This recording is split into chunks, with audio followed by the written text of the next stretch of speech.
Welcome to a special math series built just for school students.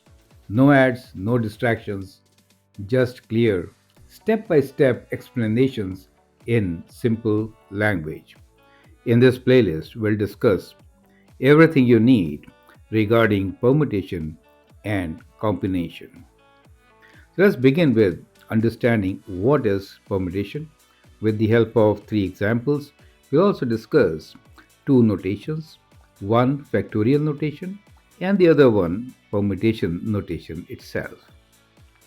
So here is a very simple, thoughtful example which says if you have three books, one red, one blue, and one green, how many different ways can you arrange them on a shelf? Think about it, right? Let's say this is the shelf on which you have to arrange the given books. How many different ways can you do it? They are all in a particular order, let's say from left to right, in a straight line. And all are different, right? Red, blue, and green.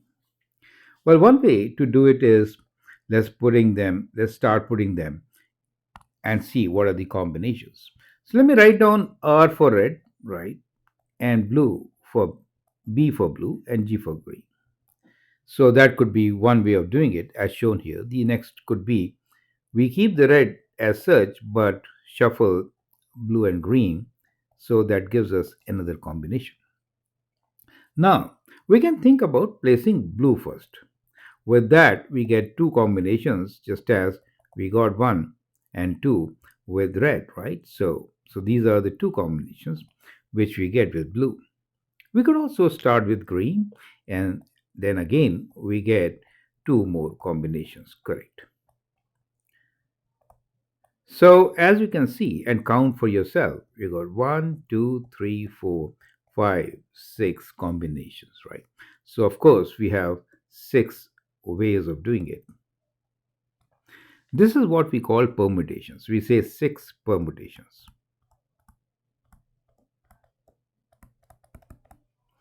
So permutations basically is a technical word, right? Which we say is it is defined as how many different ways we can arrange things when order matters, right? So ways of arranging things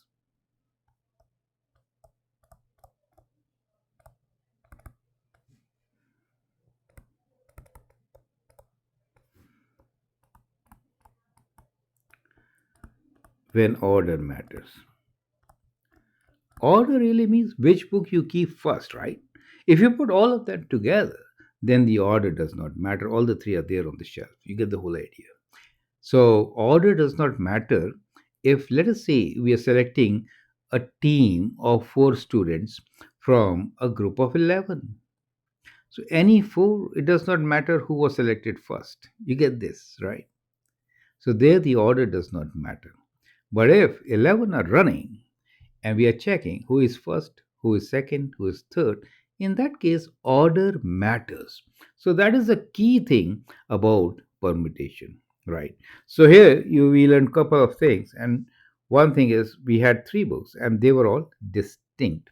Means you can easily identify each one of them, right? Red book is different from the blue, and blue is different from the green. And we got six different ways, and we saw how the combinations can be made in a straight line to get our solution. Now let's take another case which is very similar to what we dealt with. It is actually for you to do. So you have three cupcakes, very similar to the previous example, and these are chocolate, vanilla, and strawberries. So as soon as you get such examples, you can say C for chocolate, right? B for vanilla, and S for strawberry.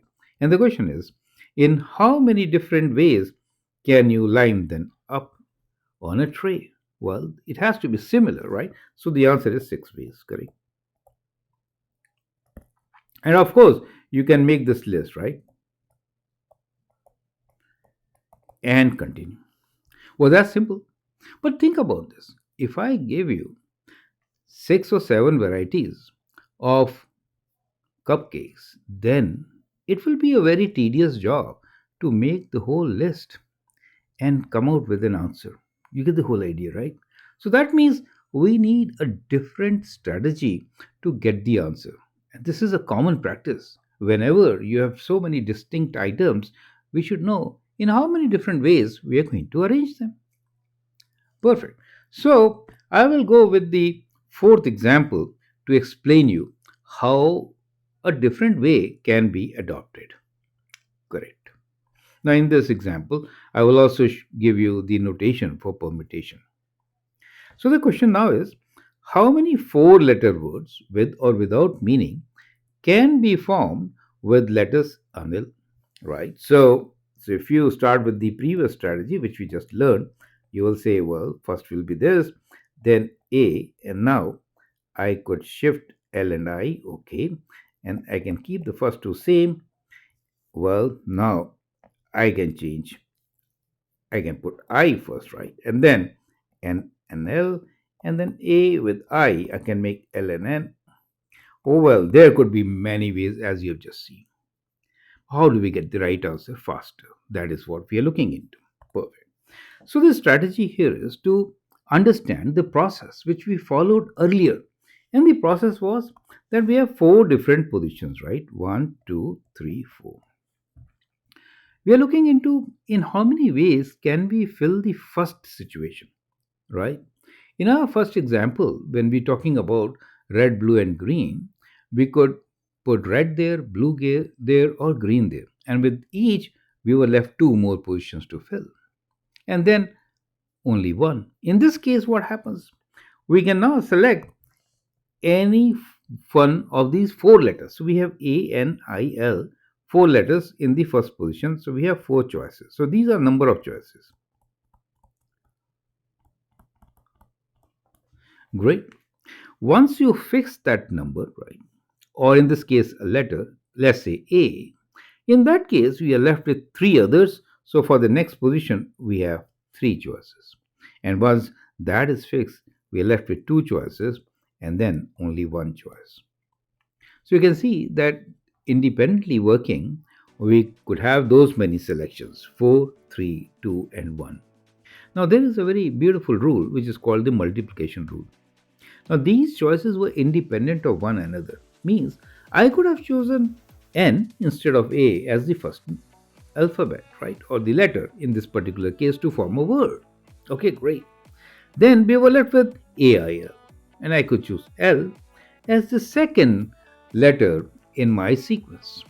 And then two were left, right? So that is how they are independent, and you could pick up any one of them. And they are distinct because we know A is different from N and N is different from I and L. So multiplication rule says that if these are independent choices one after the other, then total number of ways is just multiply them. Multiply them means 4 times, 3 times, 2 times 1. And that gives you 12 times 2, 24. So there are 24 ways. So you can actually continue with the pattern which we began with. You'll get 24 different words made from these four letters A, N, I, L. They may or may not have meaning. Perfect. We got the answer. So what we see here is that when we had three things, then the answer was 3 times 2 times 1. When we have 4, the answer is 4 times 3 times 2 times 1. So in most of the cases, when we are looking into number of ways, which is permutations, then the answer is that number. So in general, the answer will be what? Let me write it. That number times one less than that number times another one less, that means two less than that number, till we get to just the number 2 and then 1. Do you see that? So always it is being multiplied from all the numbers from 1 to that particular number. So for this, we give a notation which is called factorial notation.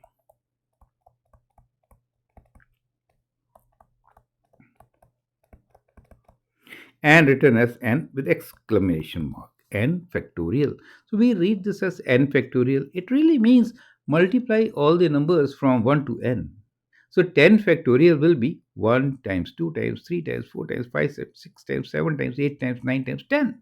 That will be 10 factorial. So that is how we get. Another thing which you saw is We had n items and we had to arrange all the n items, which we call permutation, right? So that is also referred to as PNN. Now that is the permutation notation. So in this case, we have 4P4. So we had four items in which we had to arrange all the four, right? So that becomes, so there are a couple of ways to do it. One is this way, the other one is we can write 4 comma 4, right? So from four letters, arrange all the four, right? So general will be PNR, means do not select all of them. Let's say you have six letters given. Let's say you take another word which is a slightly bigger word, right? So from that word, choose just four letters at a time to make four letter words, right? So that could be another type of problem which we are going to do in the next video. But I hope you're getting the variety over here, right? So let's go to the next page where we have written the definitions for you. So as I said, factorial notation, which is very important when we talk about permutations. So now here is the definition for both factorial notation and permutation in clear words. So for every school student, these definitions are very important. Try to make a note of this, right? So factorial notation, as we saw, is to count quickly. So mathematicians use a shortcut called a factorial, right? Which is 3 factorial. So this exclamation mark is meant to be read as factorial. And it really means 3 times 2 times 1, which is 6. So the number of permutations of three digits is written as 3 factorial, right? And read as 3 factorial. So that is also number of ways or number of permutations, right? So when we say permutations, we specifically mean distinct items in an order, right? So two things are defined as soon as we say permutations, which is distinct and order. Distinct means you can identify each one of them. They are different from one another, right? So the number of permutations of three digits is written as 3 factorial, right? 3 exclamation mark, which is read as 3 factorial. It works like this for any number. If you have 4 items, it's 4 factorial, means 4 times 3 times 2 times 1, which is 24, as the number of ways the letters in anil could be arranged. Permutation of n distinct items is an arrangement of all the items in a defined order.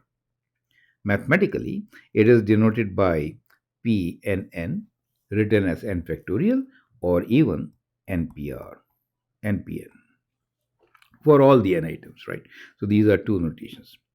Next, let's look into factorial notations, their operations, since they are very important in counting number of ways. So now we have understood when we are arranging all the items in a defined order, it's all about permutation, which is written as PNN in brackets or NPN, right? So where is this permutation used and why are we studying it? That's another important thing to understand. So another important question to answer is rather understand why permutations matter. Permutations are used in real life. When you make passwords, then let's say you need 8 combinations. So these are all arrangements. Permutation can help you figure out how many ways can it be done. Schedule a task, which after what. Create seating charts, even model genetic codes in biology. So anytime the order of things matter, you are using permutation. And that's what the thinking should be. Let's continue forward with this introduction to permutations. For extra practice, feel free to explore our playlist. For examination style test questions, you can request sending an email. We'll share with you a PDF. Next, we are going to explore factorial notation.